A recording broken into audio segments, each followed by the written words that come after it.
Hello friends, स्वागत है आपका हमारे YouTube channel study smart IQ में। और मैं हूं सबा परवीन। और आज हम फिर पढ़ने जा रहे हैं आरआरबी एनटीपीसी 2025 के लिए GK GS plus static GK की क्लास। और ये हमारी क्लास 8 है और इससे पहले हम 7 क्लासेस कर चुके हैं। सो आई होप आपको ये वीडियो पसंद आती हो। और ऐसे ही वीडियो देखने के लिए हमारे चैनल को लाइक करें, शेयर करें और सब्सक्राइब करना ना भूलें। तो चलिए स्टार्ट करते हैं क्लास। फर्स्ट है, निम्नलिखित में से किस झील को श्रीनगर का गहना भी कहा जाता है? तो इनमें से किस झील को श्रीनगर का गहना भी कहा जाता है? तो श्रीनगर का गहना कहा जाता है डल झील को। Okay, right answer option C, Dal झील को श्रीनगर का गहना कहा जाता है। और इसके अलावा इसे फूलों की झील भी कहा जाता है। ठीक है, फूलों की झील भी इसे कहा जाता है डल झील को। और यह एक मीठे पानी की झील है। ओके, यह मीठे पानी की झील है और ये कहाँ पर है? तो ये जम्मू कश्मीर में है, जम्मू कश्मीर में। फिर हम बात करें तशोमगो। तशोमगो यह सिक्किम में है। यह झील हिम नदी झील है। ओके, यह झील हिम नदी झील है जो कि सिक्किम में है। फिर बात करें वेम्बनाड झील। तो वेम्बनाड झील यह भारत की सबसे लंबी झील है। ओके, भारत की सबसे लंबी झील है वेम्बनाड झील। और यह केरल राज्य की सबसे बड़ी झील है। केरल राज्य की सबसे बड़ी झील है वेम्बनाड झील। और यह खारे पानी की झील है। ओके, यह खारे पानी की झील है। ठीक है, वेम्बनाड झील ये भारत की सबसे लंबी झील और केरल राज्य की सबसे बड़ी झील है और ये खारे पानी की झील है। ओके, फिर हम बात करें लोकटक झील। तो लोकटक झील यह है मीठे पानी की झील है। यह मीठे पानी की झील है और यह मणिपुर में है। ठीक है, यह मणिपुर में है। और लोकटक झील पर एक तैरता हुआ नेशनल पार्क है। ठीक है, तैरता हुआ राष्ट्रीय उद्यान है जो है तैरता हुआ राष्ट्रीय उद्यान। तो ये तैरता हुआ राष्ट्रीय उद्यान कौन सा है? तो ये है केबुल लामजाओ राष्ट्रीय उद्यान। ठीक है, यह एक तैरता हुआ राष्ट्रीय उद्यान है लोकटक झील पर मणिपुर में। ओके, चलिए नेक्स्ट है, निम्नलिखित में से कौन सी यूरोप की सबसे बड़ी मीठे पानी की झील है?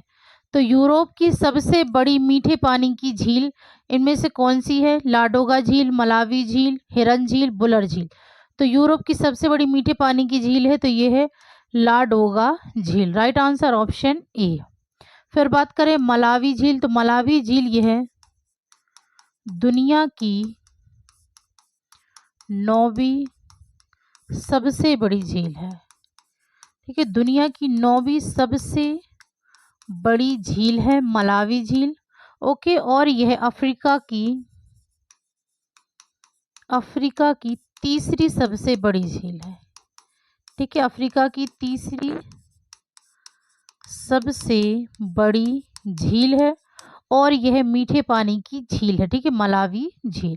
फिर बात करें हिरन झील। तो यह भी मीठे पानी की झील है। ओके, मीठे पानी की झील है। फिर बात करें बुलर झील। तो बुलर झील यह मीठे पानी की झील है। बुलर झील यह भारत की सबसे लंबी झील है। ठीक है, यह भारत की सबसे लंबी झील है बुलर झील। और यह एशिया की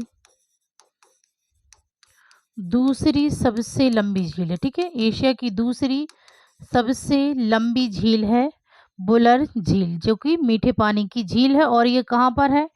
तो ये है जम्मू कश्मीर में। ओके, चलिए नेक्स्ट है, लचित बरफुकन अपने नेतृत्व के लिए जाने जाते हैं। निम्नलिखित में से किस युद्ध में उसने मुगल सेना के खींचे हुए प्रयास को विफल कर दिया? तो किस युद्ध में उसने मुगल सेना के खींचे हुए प्रयास को विफल कर दिया?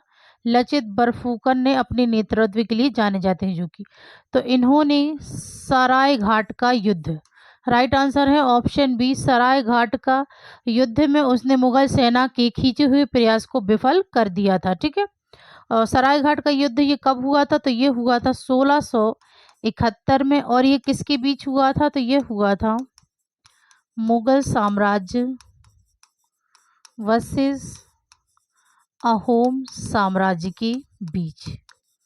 ओके, फिर बात करें पानीपत की लड़ाई, तो पानीपत की पहली लड़ाई कब और किसके बीच हुई थी? तो पानीपत का पहला युद्ध हुआ था 1526 में बाबर वर्सेस इब्राहिम लोदी के बीच।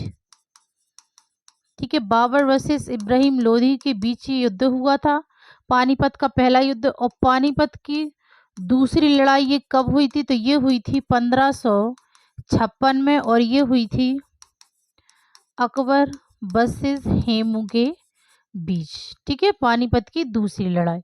फिर बात करें बक्सर की लड़ाई ये कब हुई? तो ये हुई थी 1764 में, और ये किसके बीच हुई थी? तो ये हुई थी ईस्ट इंडिया कंपनी की तरफ से हेक्टर मुनरो के नेतृत्व में वर्सेस, ये किसके बीच हुआ था? ईस्ट इंडिया कंपनी के सेनानियों हेक्टर मुनरो वर्सेस बंगाल के नवाब मीर कासिम, बंगाल के नवाब मीर कासिम, अवध के नवाब शुजाउद्दौला, अवध के नवाब शुजाउद्दौला और मुगल सम्राट शाह आलम द्वितीय। ठीक है, बक्सर की लड़ाई 1764 में ईस्ट इंडिया कंपनी की सेना हेक्टर मुनरो वर्सेस बंगाल के नवाब मीर कासिम, अवध के नवाब शुजाउद्दौला और मुगल सम्राट शाह आलम द्वितीय के बीच हुआ था। ओके, फिर है तालीकोटा का युद्ध। तो तालीकोटा का युद्ध ये हुआ था 1565 में, और ये किसके बीच हुआ था? तो ये हुआ था विजयनगर साम्राज्य वर्सेस दक्कन सल्तनतों के बीच। ठीक है, विजयनगर साम्राज्य वर्सेस दक्कन सल्तनतों के बीच तालीकोटा का युद्ध हुआ था 1565 में। ओके, चलिए नेक्स्ट है, निम्नलिखित में से किस नेता ने अमेरिका की होम रूल लीग की स्थापना की थी? तो किस नेता ने अमेरिका की होम रूल लीग की स्थापना की थी? तो यह की थी लाला लाजपत राय ने। राइट आंसर है ऑप्शन बी, लाला लाजपत राय। और इन्होंने इसकी स्थापना कब की थी? तो ये की थी 1917 में। ठीक है, अमेरिका की होम रूल लीग की स्थापना लाला लाजपत राय ने 1917 में इसकी स्थापना की थी। अब हम बात करें लाला लाजपत राय, तो लाला लाजपत राय इन्हें पंजाब केसरी के नाम से जाना जाता है। ठीक है, पंजाब केसरी या पंजाब का शेर के नाम से इन्हें जाना जाता है। लाला लाजपत राय इन्होंने पंजाब नेशनल बैंक की स्थापना की थी। ओके, पंजाब नेशनल बैंक की इन्होंने स्थापना की थी, और ये गरम दल के नेता थे। ठीक है, यह गरम दल के नेता थे, और ये 3 तिगड़ी में शामिल थे। 3 तिगड़ी में यह शामिल थे, लाल बाल पाल में। ठीक है, फिर बात करें तारकनाथ दास, तो तारकनाथ दास इन्होंने 1908 में फ्री हिंदुस्तान पत्रिका को प्रकाशित किया था। ठीक है ना, पत्रिका की शुरुआत की थी तारकनाथ दास ने। कहाँ पर? यूएसए में। ठीक है, संयुक्त राज्य अमेरिका में इन्होंने इसकी शुरुआत की थी। ओके, फिर है लाला हरदयाल, तो लाला हरदयाल इन्होंने रामचंद्र और भगवान सिंह के साथ मिलकर इन्होंने गदर पार्टी की शुरुआत की थी।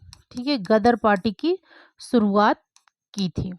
फिर है श्याम जी कृष्ण वर्मा। तो श्याम जी कृष्ण वर्मा इन्होंने 1905 में 1905 में लंदन में इंडियन होम रूल लीग की स्थापना की थी। ठीक है, लंदन में इंडियन होम रूल लीग की स्थापना की थी श्याम जी कृष्ण वर्मा ने। ओके, चलिए नेक्स्ट है ब्रिटिश साम्राज्यवाद के खिलाफ जनजातीय आंदोलनों की प्रतिक्रिया के साथ निम्नलिखित में से किस विद्रोह के कारण 1930 के काश्तकारी अधिनियम में खुंट कट्टी प्रणाली को स्वीकार किया गया था। तो ब्रिटिश साम्राज्य के खिलाफ जनजातीय आंदोलन की प्रतिक्रिया के साथ किस विद्रोह के कारण 1903 के काश्तकारी अधिनियम में खुंट कट्टी प्रणाली को स्वीकार किया गया था? तो ये किया गया था मुंडा विद्रोह के। ठीक है, तो मुंडा विद्रोह ये कब हुआ था? तो ये हुआ था 1899 से 1900 के बीच हुआ था। ठीक है, और यह हुआ था ब्रिटिश साम्राज्य के खिलाफ। ठीक है, ब्रिटिश साम्राज्य के खिलाफ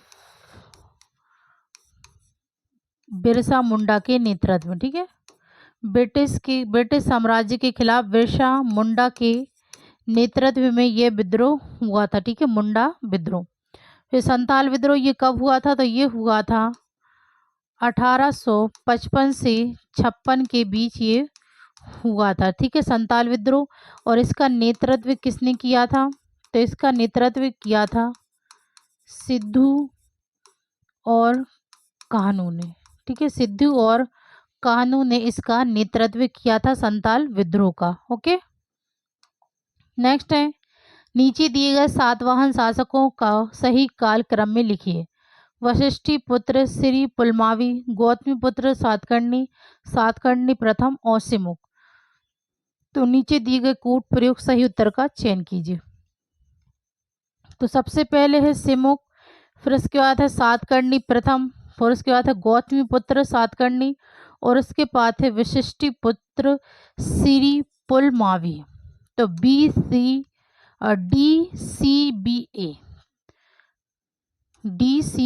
तो राइट आंसर होगा ऑप्शन 1। ओके, चलिए नेक्स्ट है प्रसिद्ध पुस्तक क्राई द पिकॉक के द्वारा लिखी गई है। तो यह पुस्तक क्राई द पिकॉक ये किसके द्वारा लिखी गई है? तो यह लिखी गई है अनीता देसाई के द्वारा। राइट आंसर है ऑप्शन बी, अनीता देसाई। इन्हें साहित्य अकादमी पुरस्कार भी दिया गया था।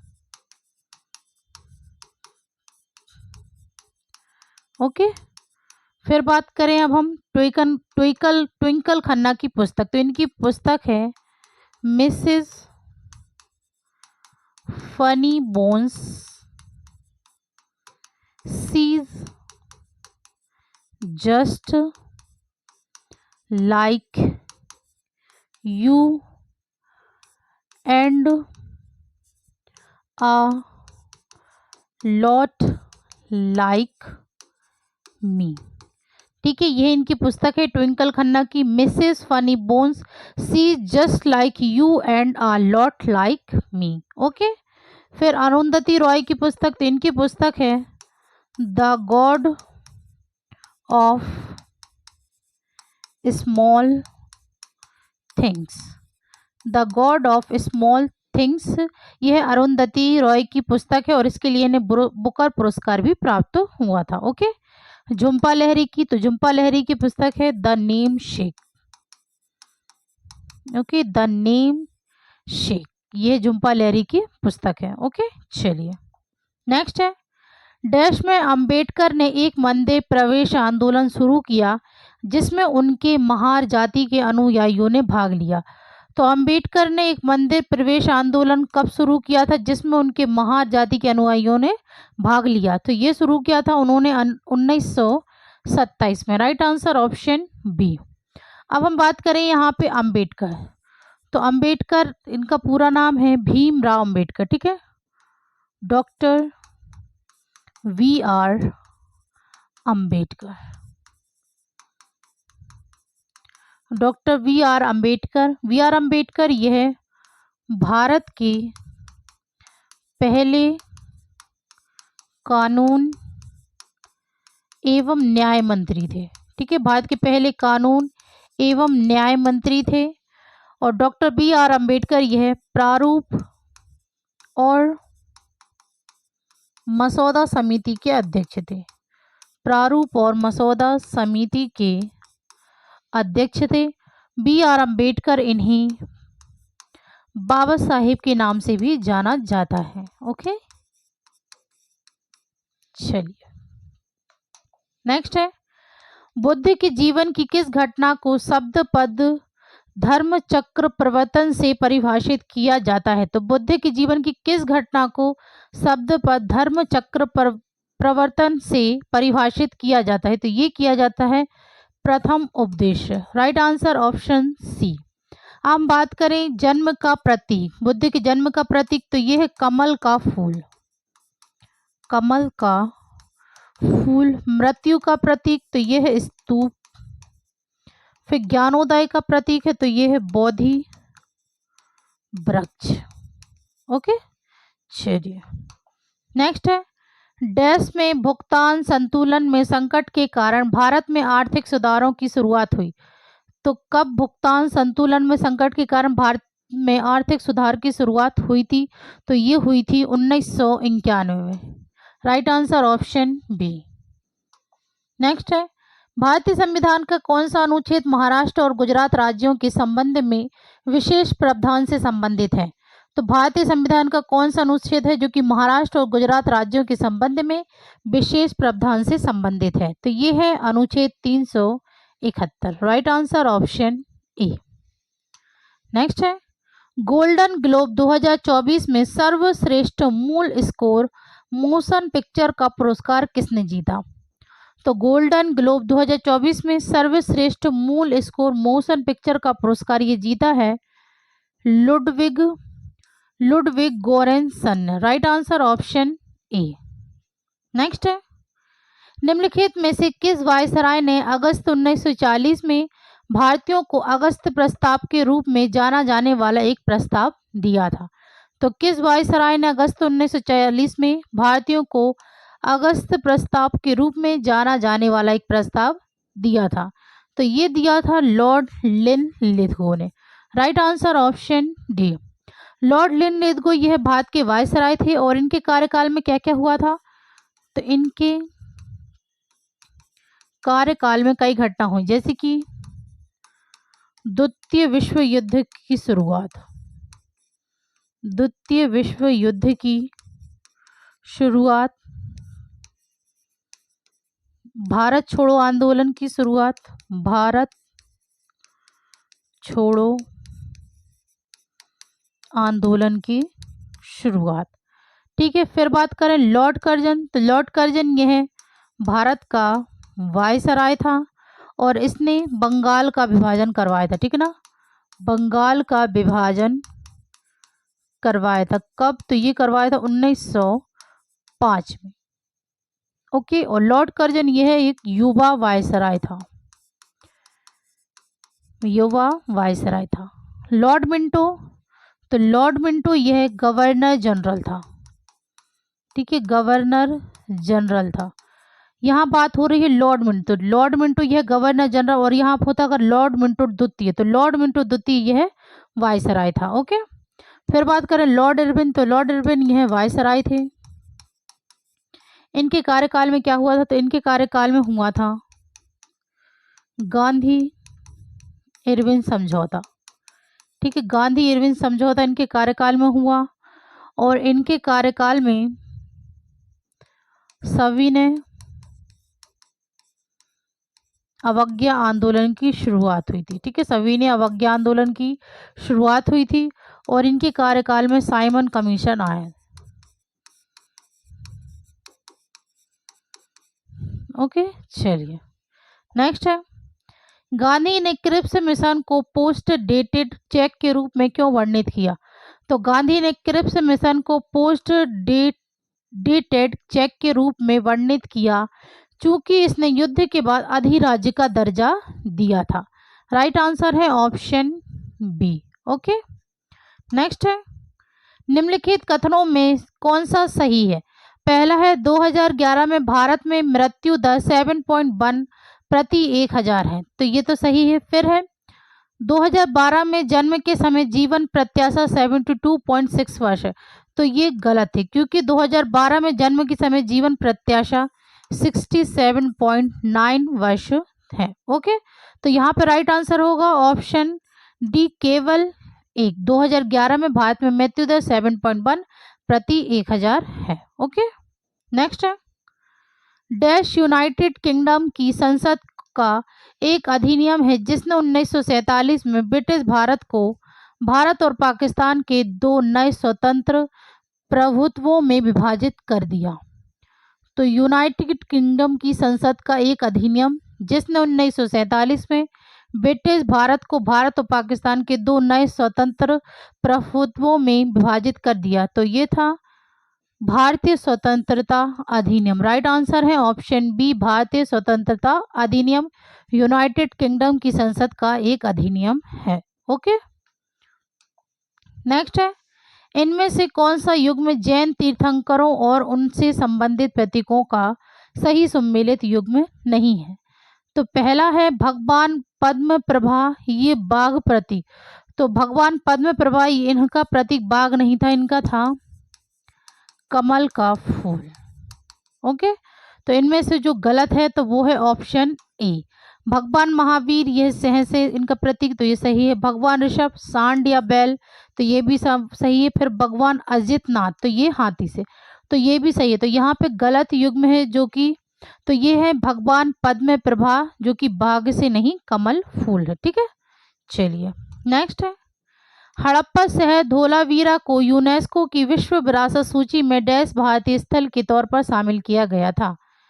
तो हड़प्पा शहर धोलावीरा को यूनेस्को की विश्व विरासत सूची में शामिल कब किया गया? शामिल किया गया था, तो ये भारतीय स्थल के तौर पर शामिल किया गया, तो ये किया गया था 40वें। राइट आंसर है ऑप्शन डी, 40वें भारतीय स्थल के तौर पर शामिल किया गया था धोलावीरा को। ओके, हम बात करें अगर हड़प्पा शहर की, तो हड़प्पा शहर की खोज किसने की थी? तो इसकी खोज की थी दयाराम साहनी ने। कब की थी? तो ये की थी 1921 में। ठीक है, दयाराम साहनी ने।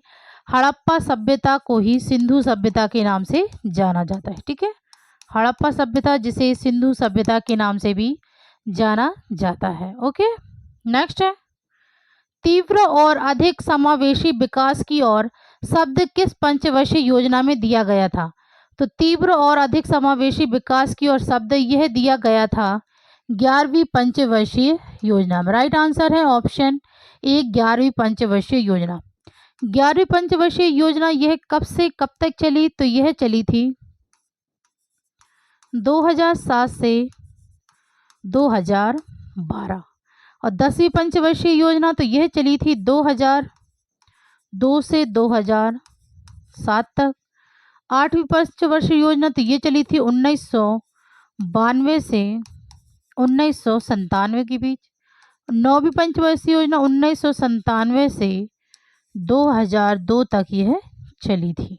ओके, चलिए नेक्स्ट है, प्रधानमंत्री कौशल विकास योजना 2015 में डैश के तहत शुरू की गई थी?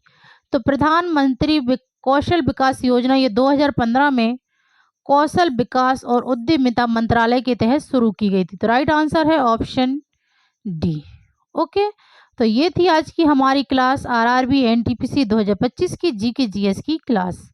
आई होप आपको ये वीडियो पसंद आई हो, और ऐसे ही वीडियो देखने के लिए हमारे चैनल को लाइक करें, शेयर करें, सब्सक्राइब करें। Thank you.